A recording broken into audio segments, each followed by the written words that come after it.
I stared at the text message on my wife's phone, the screen glowing like a betrayal in the dim light of our bedroom. Can't wait for tonight. Finally living that fantasy. It was from a number I didn't recognize, sent just hours ago while Sarah was in the shower. My heart slammed against my ribs, a cold sweat breaking out on my forehead. We'd been married 5 years, talking about starting a family. But this couldn't be real. I put the phone back on the nightstand, my hands shaking, and pretended to scroll through my own when she emerged, towel-wrapped and smiling innocently. That night, over dinner, Sarah was her usual self, chatty, affectionate, twirling pasta on her fork as she talked about work. "Babe, you seem off," she said, reaching across the table to squeeze my hand. Her touch felt electric, but not in the good way. "Just tired," I lied, forcing a smile. Inside, suspicion gnawed at me like a rat in the walls. We'd always been open. Hell, we'd met in college, built our life on trust. But lately, she'd been distant.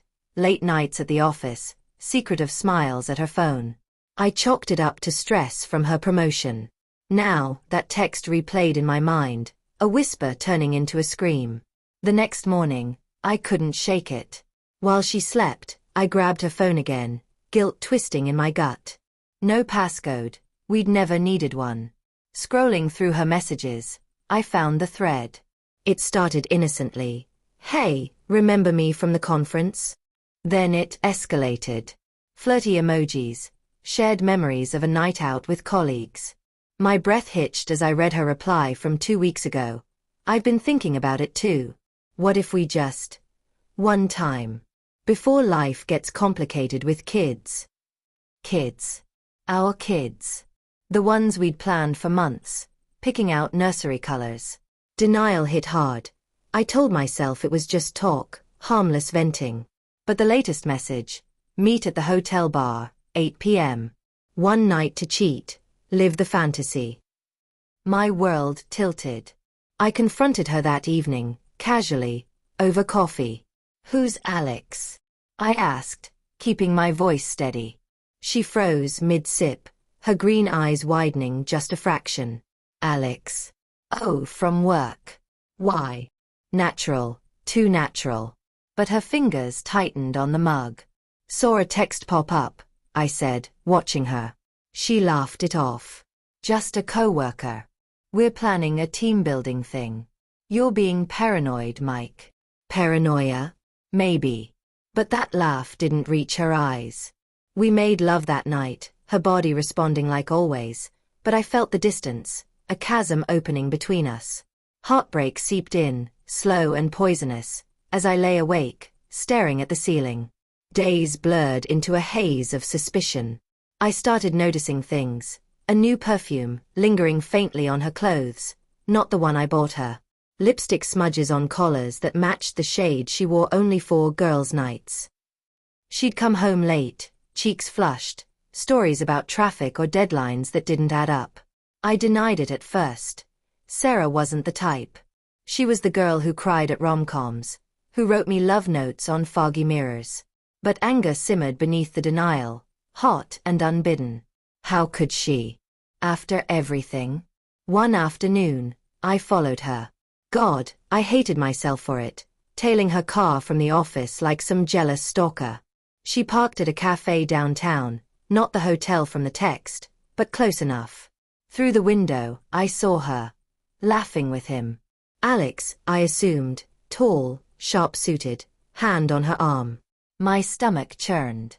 I drove home, fists clenched on the wheel, tears blurring the road. That night, she sensed it. "Mike, talk to me," she pleaded, sitting on the edge of our bed. "Is this about kids? I'm scared too, you know. What if I'm not ready?" Her voice cracked. Vulnerable. For a moment, I almost believed her. Motivations clicked into place. She'd always been the free spirit, the one who backpacked Europe before we settled down. Maybe this was her last gasp of freedom before motherhood chained her. Understandable? Painfully so. But it didn't excuse the lie. The clues piled up, subtle at first, then glaring. A receipt in her purse for lingerie I never saw. Whispers on late-night calls she took in the bathroom. I hacked her email. Yeah, I stooped that low, and found reservations for a weekend getaway, just her name. No, +1. Anger boiled over into quiet rage. I stopped touching her, excuses about headaches becoming my shield. Trust crumbled like old plaster, revealing the rot beneath. Finally, the revelation came on a rainy Friday. She'd said she had a work event, but I knew better. I waited in the hotel lobby, heart pounding, disguised in a baseball cap like a bad spy movie. There she was, in the red dress she wore on our anniversary, arm linked with Alex. They laughed, heading to the elevator. I followed, slipping in just as the doors closed. Sarah. My voice was a whip crack. She spun, face paling to ash. Mike.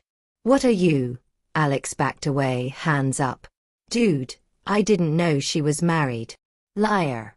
The elevator ride up was silent torture, her tears starting to fall. In the room she'd booked, our savings paying for this betrayal, we exploded. Why?